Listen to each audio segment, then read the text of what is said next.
Hello, our friends, Evolutionary Energy Arts family. Hello there. Welcome back. Hope everybody is doing well, and subscribe with the little bell clicked. Check in each day, and we shall do our best to get a video or two up. Definitely will. Some days are more challenging than others for a variety of reasons. And, in this day and age, we need to be as prepared as possible, and we are always harping on that, but we're not the only ones. If you listen to any of the prepping channels out there, absolutely, full bore. You got to be ready. And here we see Xi Jinping says he's preparing China for war. Well, okay, the world should take him seriously. Well, there you go. That's pretty blunt, pretty straight. And, I think that you should, because they move in such a way when we talk about China that they might take decades. And in this case, it's been a very, very long, planned out road that leads us to this critical timeline that we're now on. It has been, it's been years and years and years. And I think it goes back, to early 1900s when all of this started getting, well, probably even before that. I think that's the frustrating part is you really start to look at the reality of it, and you're trying to maneuver yourself into a good situation. And then you look at the proximity of all of this and you say, okay, what, how, what am I going to do? Because you see everything kind of folding in on you, and there's going to need to be choices. You got to make choices. And with choices come other consequences. And with other consequences come other things. So it's a really hectic time right now. It is. And all we can do is our best and be as well informed as possible. And again, I would really encourage everybody to develop that daily routine of meditation, mind, and breath, whether it's mantras and meditation, yoga, qigong, all the above, getting out in nature. It's good. It's just darn good. So Chinese leader Xi Jinping says he's preparing for war. At the annual meeting of China's parliament and its top political advisory body in March, Xi wove the theme of war readiness through 4 separate speeches, in one instance telling his generals to dare to fight. His government also announced 7.2% increase in China's defense budget, which has doubled over the last decade, as well as plans to make the country less dependent on foreign grain imports. In recent months, Beijing has unveiled new military readiness laws, new air raid shelters in cities across the straits from Taiwan. Wait a minute, where's our new U.S. air raid shelters? There are none. None. Again, Russia could house almost all of its citizens in event of in war. We don't have that. The only ones that, would be able to go inside the earth and harden bunkers are those that have paid money themselves to build them, and then, of course, the government. That's just the bottom line. That says an awful lot. So, new national defense mobilization offices countrywide. And don't forget police stations in the U.S., Canada, and other NATO countries. It's pretty obvious what's going on. But really, we should just have taken things a little bit more seriously way back. As you see, this little blurb from RT, Russian professor suggests the U.S. will break apart after crisis. I wanted to focus in on these 2 instances because we've touched on them briefly, but many people are probably not familiar. A Russian scholar is predicting, and this is from January 13th, 2015, and in reality, this was quite a bit before this. He's predicting that the United States financial crisis will lead to the breakup of the country. Igor Panarin, a professor at the Diplomatic Academy of Russia's Ministry of Foreign Affairs, told the newspaper Izvestia on Monday that America will break apart into 6 regions following the crisis. Well, dissatisfaction's growing, and it's only being held back at the moment by the elections and the hope that the this is back in the Obama administration, that President-elect Obama can work miracles, according to a translation by Bloomberg. But when spring comes, it'll be clear that there are no miracles. So he predicts the U.S. are going to split into the Pacific, the South, Texas, the Atlantic coast, the central states, and the northern states. And he hinted that Alaska could be Russia's for the taking. He said that China and Russia will become the world's great regulators. Well, yeah, we do have a map we're going to share with you guys. Now, this is from 2008, talking about his predictions. And as you see, you have the continental U.S. split into 4 sections, and I do have it right here. The West, which according to this, the California Republic will be part of China or under Chinese influence. Washington, Oregon, Idaho, Utah, Nevada, California, Arizona. Central North American Republic will be part of Canada or under Canadian influence. Well, what does that really mean? Well, again, we've seen the moves that have been made in Canada geopolitically. We can see they're lockstep with the few, put it up to a mirror. And again, the few endorses the fine dining ware country and everything they do. So in effect, just a puppet state, perhaps. As you see, and of course, we've also had reports of Chinese troops in Canada forever. And Rama, he's taking his dog bowl and he's running it against the bars, like the prisoners. Like, I need more food. Yes, that's more food. That's Rama playing the dog food drums. Yeah, actually, what he does, and sorry to interrupt, guys, is that he really does. Anytime he's hungry, he goes over to his bowl and he flips it in the air. And it's his way of saying, give me more food. So here you see Montana, Wyoming, Colorado, Kansas, Nebraska, South Dakota, North Dakota, Minnesota, Iowa, Missouri, Illinois, Wisconsin, Michigan, Indiana, and Ohio, all in this group. Atlantic America may join the EU, but what would the EU be after WW? Again, a vassal state, a puppet state, so to speak. And so that would be South Carolina, Tennessee, Kentucky, North Carolina, both Virginias, Pennsylvania, of course, D.C., Maryland, Delaware, New Jersey, New York, and the rest of the New England states. And then you have the Texas Republic, part of Mexico or under Mexican influence. And that's all the southern states from Florida, Georgia, Alabama, Mississippi, Arkansas, Louisiana, Oklahoma, Texas, and New Mexico. Being part of Mexico or under Mexican influence. Hawaii, I don't know why they would say it goes to either Japan or China, because Japan has always been aligned with us since World War II, and Alaska going back to Russia. Don't forget, there's been multiple references, I should say, by Russian politicians about Alaska becoming part of Russia again, and that it was part of theirs. Actually, Russia even had bases in California and influence in the Pacific Northwest as well as Hawaii. And then we've also had, as Sassy's speaking up, sorry guys, she's really irritated with the situation too. Sassy just says I can't repeat what Sassy said.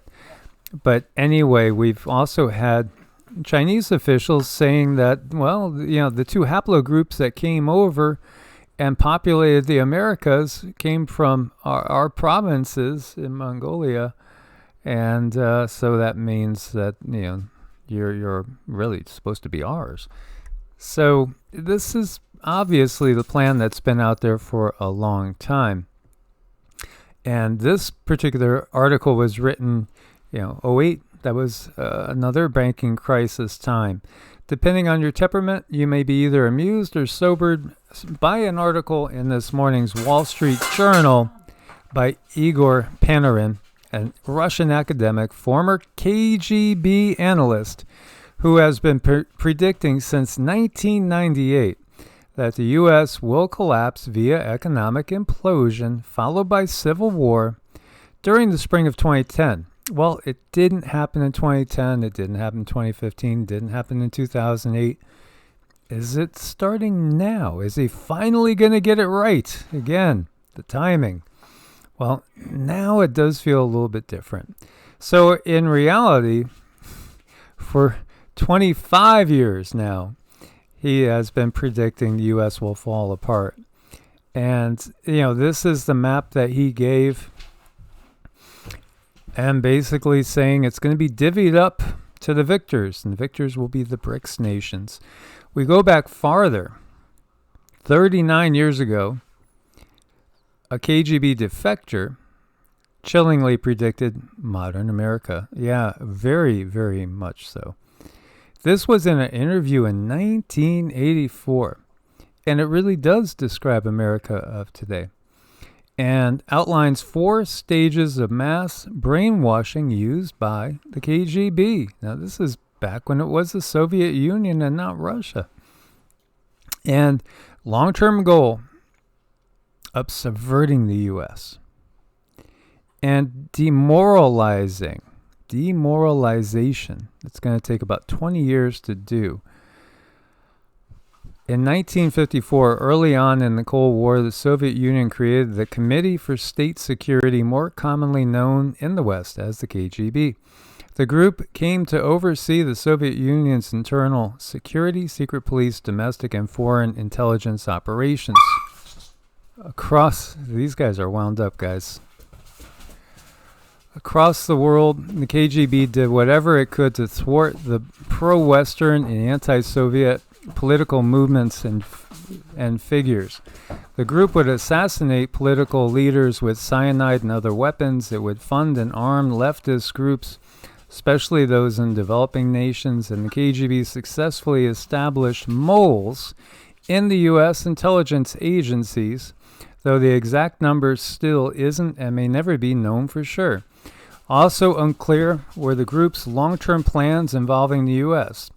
One glimpse, however, comes from a former KGB agent named Yuri Alexandrovich Bezmenov, who defected to Canada in 1970. He claims to know details of a Soviet plan to undermine the U.S., not on the battlefield, but in the psyche of the American public. In 1984, Bezmenov gave an interview to G. Edward Griffin, from which much can be learned today. His most chilling point was there's a long-term plan put in play by Russia to defeat America through psychological warfare and demoralization. It's a long game that takes decades to achieve, but it may be already bearing fruit. He made the point that the work of the KGB mainly does not involve espionage, despite what our pop culture might tell us. Most of it, 85% of it, is a slow process that we call either ideological subversion, active measures, or psychological warfare. What does that mean? Bezmenov explained the most striking thing about ideological subversion is that it happens in the open as a legitimate process. You can see it with your own eyes, he said. The American media would be able to see it if it's focused on it. Here's how he further defined ideological subversion. What it basically means is to change the perception of reality of every American to such an extent that despite of the abundance of information, nobody's able to come to sensible conclusions in the interest of defending themselves, their families, their community, and their country. Bezmenov described the process as a great brainwashing that has 4 basic stages. The first stage is called demoralization, which takes from 15 to 20 years to achieve. According to the former KGB agent, that is the maximum number of years it takes to re-educate one generation of students that is normally exposed to the ideology of its country. In other words, the time it takes to change what people are thinking. He used the examples of 1960s hippies coming to positions in power in the 80s in the government and the businesses of America. Bezmenov claimed this generation was already contaminated by Marxist-Leninist values. Of course, this claim that many baby boomers are somehow espousing KGB-tainted ideas is hard to believe, but Bezmenov's larger point addressed why people who have been gradually demoralized are unable to understand how this has happened to them, or that it has happened to them. Referring to such people, he said they are programmed to think and react in certain stimuli in a certain pattern, alluding to Pavlov and his experiments. You cannot change their mind even if you expose them to authentic information. Yes, yeah, we know that. We have people that, again, they could be handed so much information, especially when you're talking about religious ideology or certain things, and they will refuse to accept it. Even if you prove that white is white and black is black, you still cannot change the basic perception and the logic of behavior. Demoralization is a process that is irreversible. Bezmenov actually thought back in 1984 that the process of demoralizing America was already completed. It would take another generation, another couple of decades to get people to think differently and return to their patriotic American values, claimed the agent. In what is perhaps the most striking passage in the interview, here's how he described the state of a demoralized person. As I mentioned before, exposure to true information does not matter anymore. A person who was demoralized is unable to assess true information. The facts tell nothing to him. Even if I shower him with information, with authentic proof, with documents, with pictures, even if I take him by force to the Soviet Union and show him a concentration camp, he will refuse to believe it until he receives a kick in his fan bottom. When a military boot crashes on his huevos, then he will understand, but not before that. That's the tragedy of the situation of demoralization. It's not hard to see that in the state of many modern Americans. We have become a society of polarized tribes, with some people flat out rejecting facts in favor of narratives and opinions. Once demoralization is completed, the second stage of ideological brainwashing is destabilization. During this 2 to 5 year period, what matters is the targeting of essential structural elements of a nation: economy, foreign relations, defense systems. Basically, the subverter would look to destabilize every one of those areas in the U.S., considerably weakening it. Third stage would be the crisis. It would only take up to 6 weeks to send a country into crisis. The crisis would bring a violent change of power, structure, and economy, would be followed by the last stage, normalization. That's when your country is basically taken over, living under a new ideology and reality. This will happen to America unless it gets rid of people who will bring it to a crisis, warned Bezmenov. What's more, if people fail to grasp the impending danger of that development, nothing can ever help the United States. You may kiss goodbye to your freedom. It bears saying that when he made this statement, he was warning about baby boomers and the Democrats of the time. In another somewhat terrifying excerpt, here's what he had to say about what's really happening in the U.S. It may think it's living in peace, but it has been actively at war with Russia for some time, and you might as well add China and many other nations there. Most of the American politicians, media, and educational systems trains another generation of people who think they are living at peacetime. False. The United States is in a state of war, undeclared, total war against the basic principles and foundations of the system. And this is the interview, and he does go big time into everything that we're seeing with, the GENDER crisis and, the breaking down of all the moral and structural values and just completely polarizing us so that we are literally at each other's throats, and then, basically step by step dismantling the infrastructure, leaving us vulnerable, doing things again like hitting all of the basic necessities and needs. And, it's been mentioned before in other places as well, attacking the water and the food and everything else. It's all been systematic. It's all been going on for a very long time. As we said, there are sleeper cells that have been here for multiple generations, And there's a reason why the border's wide open. It's because it's all to facilitate the last part of the plan.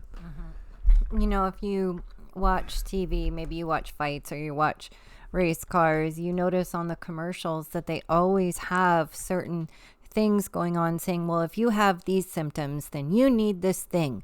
And despite what this thing might do to you, people get it anyway. And what makes me sad is a lot of the symptoms are probably evolutionary symptoms. It's like they're ascension symptoms, and they're waiting right there with their pad and paper to just right away. And then they get people dependent on these things, and there's no way to get off. And then when the country does crash and we're not able to get stuff for a little while, what's going to happen to people? What is going to happen to people? And yes, they have thought this through very clearly.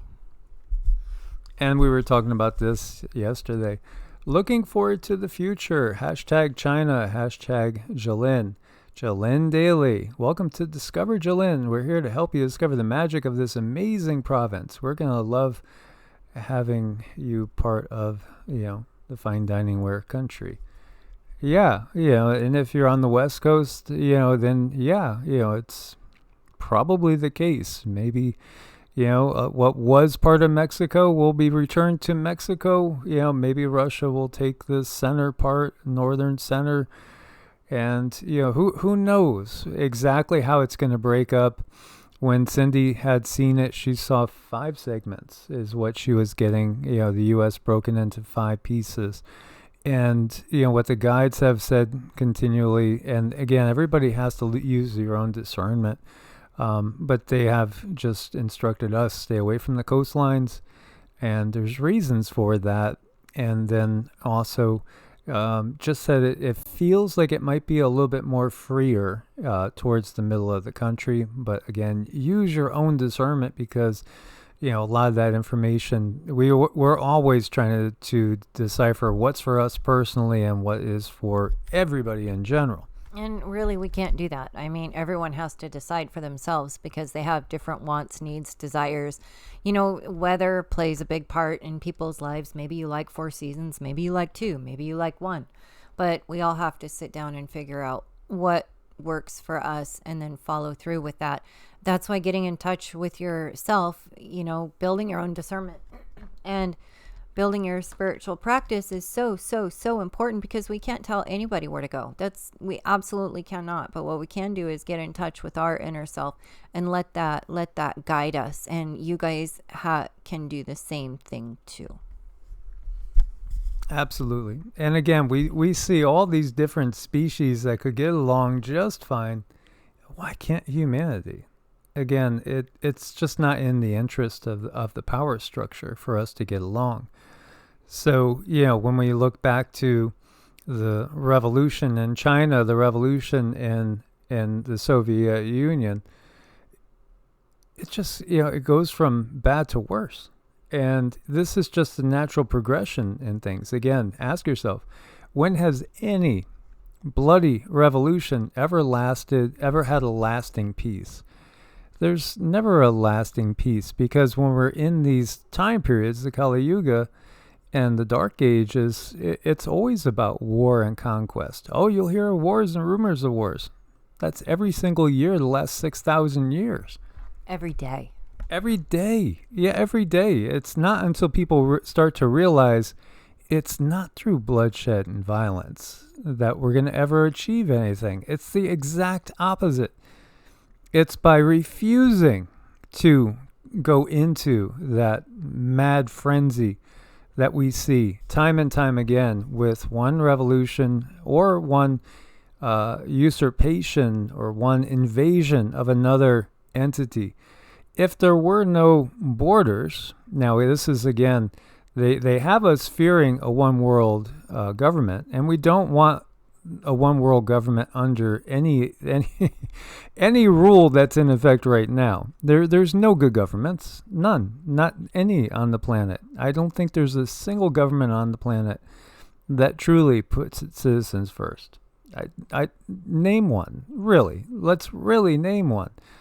I don't think it exists. And again, if we want real change, we can't be a ping pong ball being knocked back and forth by the left and the right, regardless of its Democrat, Republican, if it's communist, capitalist, all these labels. We need to just junk the labels and start fresh. Mm-hmm. It starts with you.